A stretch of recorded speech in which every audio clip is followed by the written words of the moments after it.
मिथुन लग्न या मिथुन राशि वालों के लिए अप्रैल मई जून 2024 कैसा रहेगा। ग्रह गोचरी स्थितियों के आधार पर कैसा रहेगा आपका व्यापार, नौकरी, आर्थिक स्थिति, संतान, प्रेम संबंध, वैवाहिक जीवन, विदेश और धन की स्थिति किस प्रकार की रहेगी। आने वाले 3 महीनों में कौन सी 3 बड़ी खुशखबरी आपको प्राप्त होगी और साथ ही कौन सी 3 बड़ी गलतियां आपको नहीं करना है, इसके बारे में भी इस वीडियो में चर्चा करेंगे। तो देखिए, जब अप्रैल 2024 की शुरुआत हो रही है तो आपके लिए ग्रह गोचरी स्थितियां कुछ इस प्रकार की बनी हुई हैं। शनि और मंगल की युति आपके 9th हाउस में रहेगी।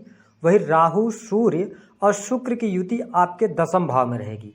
गुरुदेव बृहस्पति और बुध की युति आपके 11th हाउस में रहेगी। 9 अप्रैल 2024 को बुध देव वक्री होकर पुनः से एक बार आपके 10वें भाव में आकर नीच के हो जाएंगे। वही यदि बात किया जाए केतु की, तो केतु आपके 4th हाउस में गोचर करेंगे।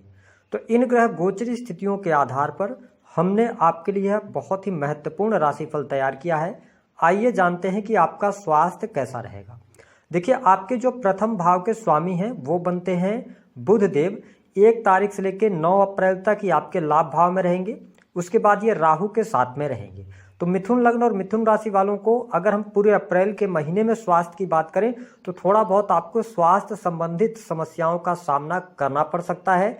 स्पेशली त्वचा से संबंधित समस्याएं, या आपको हो सकता है कि इस दौरान बाल झड़ने की समस्या, माइग्रेन की समस्या परेशान करे। लेकिन मई 2024 का जो महीना रहेगा यह आपकी हेल्थ के लिए अच्छा रहेगा। स्वास्थ्य संबंधित बड़ी तकलीफें आपकी समाप्त होंगी, कॉन्फिडेंस लेवल आपका बढ़ेगा।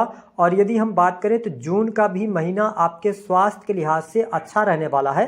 हालांकि थोड़ा बहुत आपको कंधों में तकलीफ अथवा बैक पेन की समस्या रहेगी।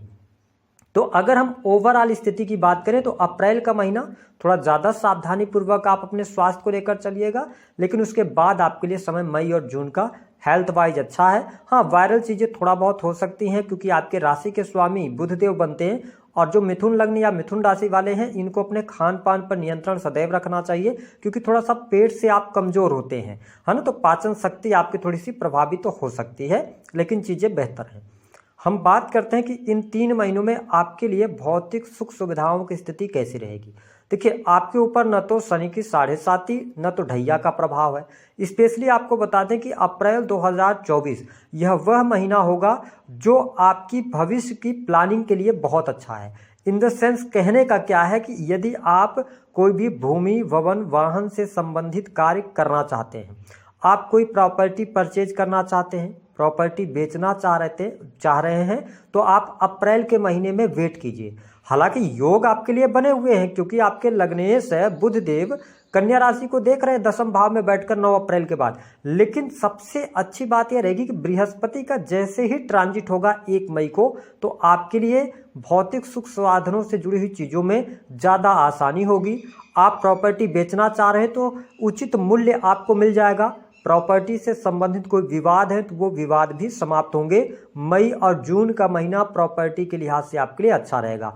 यदि आप होटल, रेस्टोरेंट से जुड़ा काम करते हैं, 4th हाउस और कौन सी चीज़ों को दिखाता है, तो देखिए इंटीरियर डिजाइनिंग, डेकोरेशन वगैरह का काम करते हैं, लग्जरी से जुड़ा हुआ कोई भी काम कर रहे हैं, तो आपके लिए मई और जून का महीना बेहद ही शानदार रहेगा। इन 2 महीनों में आप नई शुरुआत भी कर सकते हैं। हाँ, अभी वर्तमान समय में एक थोड़ा सा आप भूमि, भवन, वाहन को लेकर आप उत्साहित तो रहेंगे, लेकिन अप्रैल के महीने में वेट कीजिए। सूर्य राहु का ग्रहण भी 14 अप्रैल तक रहेगा, तो ये चीज़ें थोड़ी सी आपके लिए निगेटिविटी की तरफ लेके जा सकती हैं।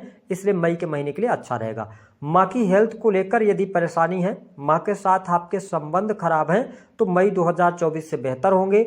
1 मई 2024 के बाद आपके घर में कोई शुभ अथवा मांगलिक कार्यक्रम होना अथवा धार्मिक आयोजन भी हो सकता है, या किसी बच्चे का जन्म वगैरह का भी योग यहाँ पर बनता है मिथुन लग्न या मिथुन राशि वालों के लिए।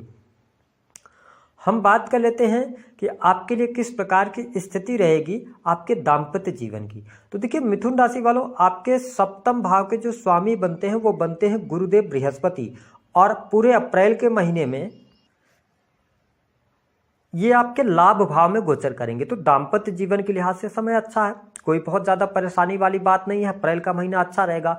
अब देखिए सप्तमेश होकर ये 12वें भाव के अंदर चले जाएंगे मिथुन राशि वालों के लिए गुरुदेव बृहस्पति 1 मई को। तो देखिए सप्तमेश जब 12th हाउस के अंदर गोचर बस जाते हैं तो वो ये थोड़ा बहुत दाम्पत्य जीवन में परेशानी उत्पन्न करते हैं, कई बार सेपरेशन तक की स्थितियां बन जाती हैं।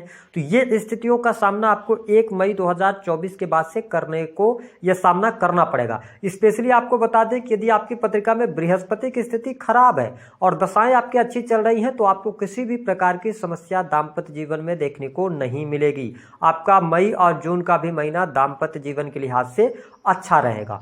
हाँ, एक बात ऐसी हो सकती है कि हो सकता है कि आप अगर अपने दाम्पत्य जीवन के अंदर हैं तो आपके पार्टनर का कहीं दूसरी जगह पर ट्रांसफर हो जाए या वो कार्य की वजह से थोड़े बहुत समय के लिए आप एक दूसरे से दूर रहना पड़े, ये भी स्थितियां देखने को मिल सकती हैं। लेकिन कुल मिलाकर तो मैं अच्छा देख रहा हूँ, वैवाहिक जीवन आपका शानदार रहेगा, चीज़ें आपके लिए बेहतर यहाँ पर बनी हुई हैं, आपके लिए किसी भी प्रकार की परेशानी दिखाई नहीं देती। हम बात कर लेते हैं प्रेम संबंध के मामलों के लिए कैसा रहेगा। देखिए मिथुन लग्न और मिथुन राशि वालों के लिए अप्रैल का महीना प्रेम संबंधों के लिहाज से बेहद ही शानदार रहेगा। उसका रीजन है कि आपके पंचम भाव के स्वामी शुक्र देव बनते हैं और शुक्र उच्च राशि में रहेंगे, मीन राशि में रहेंगे, दशम भाव में। ऐसी स्थिति में आपके प्रेम संबंधों के लिहाज से अच्छा है। प्रेमी अथवा प्रेमिका के करियर को लेकर आपको कोई शुभ समाचार प्राप्त हो सकता है, अच्छी बॉन्डिंग रहने वाली है। और स्पेशली जो दिक्कतें भी आनी है तो कहीं ना कहीं से बृहस्पति के प्रभाव के कारण, क्योंकि बृहस्पति की जो दृष्टि है ना वो पंचम भाव पर पड़ रही है, तो चीज़ें आपके लिए बेहतर है। अगर आप प्रेम विवाह करना चाहते हो तो यह शुभ समय आपके लिए है, आप प्रेम विवाह की तरफ बढ़ सकते हैं। अगर आपका काफ़ी लंबे समय से रिलेशनशिप चल रहा है तो आप वैवाहिक बंधन में बनना चाहते हैं तो यह समय अनुकूल है 1 मई 2024 से पहले पहले। साथ ही नए प्रेम संबंधों के स्थापित होने की भी संभावनाएं दिखाई देती हैं। स्पेशली जो लोग किसी भी प्रकार से ऐसे फील्ड में कार्य कर रहे हैं, मतलब कि आप प्राइवेट सेक्टर के अंदर काम कर रहे हैं, तो हो सकता है कार्यस्थल पर किसी से व्यक्ति के द्वारा आपको प्रपोजल मिले या आप उनको प्रपोज कर सकते हैं। ये स्थितियां भी मई के महीने तक देखने को मिलेंगी। हालांकि आपको बता दें कि 20 मई 2024 तक स्पेशली आपके लिए प्रेम संबंधों के लिहाज से समय बहुत अच्छा है, कोई दिक्कत नहीं है, कोई परेशानी नहीं है। गलतियां होंगी तो आप ही कर सकते हैं क्योंकि आपके पंचमेश राहु के साथ में है, तो हो सकता है कि आप अपने पार्टनर को चीट वगैरह न करें या आप अब रिलेशनशिप में हैं तो एक से अधिक रिलेशनशिप की तरफ न जाएं, अन्यथा जो जून का महीना होगा वो कहीं ना कहीं से चीज़ें आपके उजागर हो जाएंगी। हम बात कर लेते हैं एजुकेशन कैसी रहेगी। देखिए मिथुन लग्न और मिथुन राशि वालों के लिए एजुकेशन के लिहाज से समय बहुत अच्छा रहेगा। आपको एजुकेशन में सफलता प्राप्त होती नजर आएगी। स्पेशली आपको ये भी जानना जरूरी है कि जो लोग कॉम्पिटिटिव एग्जाम वगैरह दे रहे हैं, आप मिथुन लग्न या मिथुन राशि वाले हैं, मई और जून का महीना कॉम्पिटिटिव एग्जाम के लिए बहुत ही शानदार रहेगा। आपको एग्जाम में सफलता मिलेगी। पिछले समय में यदि आपने कोई एग्जाम दिया हुआ है तो आपके लिए लाभकारी समय रहेगा। देखिए सूर्य देव जो है ना 14 अप्रैल से लेकर और 15 मई के आसपास तक आपके लाभ भाव में गोचर करेंगे, ठीक है, जो कि आपके पराक्रम भाव के स्वामी हैं। तो ऐसी स्थिति में मई का महीना कॉम्पिटिटिव एग्जाम के लिए अच्छा है और साथ ही जून का भी महीना काफ़ी अच्छा रहेगा। लेकिन 15 जून से लास्ट जून तक का भी महीना आपके कॉम्पिटिटिव एग्जाम के लिए अच्छा रहेगा। इसके अतिरिक्त यदि हम बात करते हैं आपके कार्य क्षेत्र की स्थिति कैसी रहेगी, मिथुन लग्न और मिथुन राशि वालों के लिए जो लोग गवर्नमेंट सेक्टर के अंदर कार्यरत हैं उनके लिए समय अच्छा है। 15 अप्रैल 2024 तक आपके कार्य क्षेत्र में चुनौतियों का आपको अवश्य सामना करना पड़ेगा। कार्य की अधिकता की वजह से आप थकान महसूस करेंगे, लेकिन आपके लिए जो 15 अप्रैल से 15 मई का टाइम फ्रेम है यह प्रमोशन लेकर आ रहा है। आपकी कोई बड़ी इच्छा पूर्ण हो सकती है। यदि काफ़ी लंबे समय से आप मनचाही जगह पर ट्रांसफ़र प्राप्त करना चाह रहे थे तो आपके लिए 1 मई से लेकर और 15 मई का टाइम फ्रेम अच्छा रहेगा। नई नौकरी की संभावनाएं बनती हैं। कार्यक्षेत्र के अंदर मान सम्मान की प्राप्ति। पूरा मई का भी महीना अच्छा है। ध्यान एक बात का अवश्य रखना है कि आपके दशमेश जो बनते हैं ना वो गुरुदेव बृहस्पति बनते हैं। ये लाभ भाव में है अप्रैल के महीने में, ठीक है। उसके बाद ये 12th हाउस के अंदर चले जाएंगे। ऐसी स्थिति में जो लोग विदेश जाकर नौकरी प्राप्त करना चाहते हैं या मल्टीनेशनल कंपनीज के अंदर जॉब कर रहे हैं उनके लिए अच्छा है। साथ ही गुरुदेव बृहस्पति 12वें भाव में भले ही चले जाएं लेकिन आपकी ये 6th हाउस को देखेंगे, जहां पर शनिदेव के दृष्टि के कारण आपके कार्य क्षेत्र में परेशानियां बनी हुई हैं। आपके द्वारा की गई मेहनत का पूर्ण फल नहीं प्राप्त हो पा रहा है। लेकिन आपके लिए मई और जून का भी महीना गवर्नमेंट सेक्टर के लिए नौकरी के लिहाज से अच्छा है। यदि आप प्राइवेट सेक्टर के अंदर भी नौकरी कर रहे हैं तो आपको कोई समस्या मई और जून के महीने में देखने को नहीं मिलेगी। गोचर के आधार पर स्थितियां बेहतर हैं। हाँ, राहु देव जो हैं ये 10th हाउस में गोचर कर रहे हैं। ऐसी स्थिति में आपको अपने कार्य क्षेत्र में आपका पूरा मन, पूरी एनर्जी आप लगाने वाले हैं, लेकिन आपको कार्य क्षेत्र में संतुष्टि नहीं मिलेगी। या हो सकता है एक के साथ में आप कई कार्य शुरू करने का सोचें। जैसे कि आप नौकरी कर रहे हैं तो आप बिजनेस की तरफ जाना चाहते हैं, बिल्कुल आप शुरू कर सकते हैं, कोई समस्याएं यहां पर दिखाई नहीं देती। बड़े निवेश या कोई बहुत बड़ा बल्क में पैसा कहीं पर भी आपको 1 मई के बाद लगाना नहीं है। अगर आप इन्वेस्टमेंट करना चाहते हैं, लॉन्ग टर्म की कोई इन्वेस्ट करना चाहते हैं, जो ठोस निकायों में यदि आप पैसा लगाना चाहते हैं, किसी चीज में, किसी वस्तु में आप खरीद कर उसको छोड़ देना चाहते हैं, कुछ समय बाद उसका फायदा लेना चाहते हैं, जैसे जमीन वगैरह हो गया, तो आप कर सकते हैं। आपके लिए बेहतर परिस्थितियां बनेंगी। हम बात कर लेते हैं कि आपके लिए धन की स्थिति क्या रहेगी। मिथुन लग्न और मिथुन राशि वालों के लिए धन लाभ के लिहाज से यदि देखा जाए तो अप्रैल का महीना अच्छा है, धन लाभ की स्थितियां बहुत बेहतर बन रही हैं। लेकिन जो मई का महीना होगा, यहां पर 15 मई से लेकर 30 मई ये टाइम फ्रेम आपका पैसा फंस सकता है। इस पर आपको ध्यान देना है। किसी भी व्यक्ति को 15 मई से लेकर और 30 मई तक किसी भी प्रकार से उधारी नहीं देना है। बड़े भाई बहनों के साथ संबंधों को बेहतर करने का आपको प्रयास अवश्य करना है, अन्यथा समस्याएं होंगी। यदि आप कर्ज में बहुत ज़्यादा दबे हुए हैं या ईएमआई वगैरह जा रही है तो 1 मई से इन चीज़ों में आपको अनुकूलता देखने को मिलने लग जाएगी। पारिवारिक माहौल भी अच्छा रहेगा। जो लोग संतान सुख प्राप्त करना चाहते हैं, संतान प्राप्ति का सपना देख रहे हैं, उनको अप्रैल के महीने में प्लानिंग कर लेनी चाहिए। और इसके बाद फिर 15 मई के आसपास तक का अच्छा टाइम है। उसके बाद कहीं ना कहीं से आपकी पत्रिका के ऊपर निर्भर करेगा, फिर गोचर उतना अच्छा आपको सपोर्ट नहीं करने वाला है।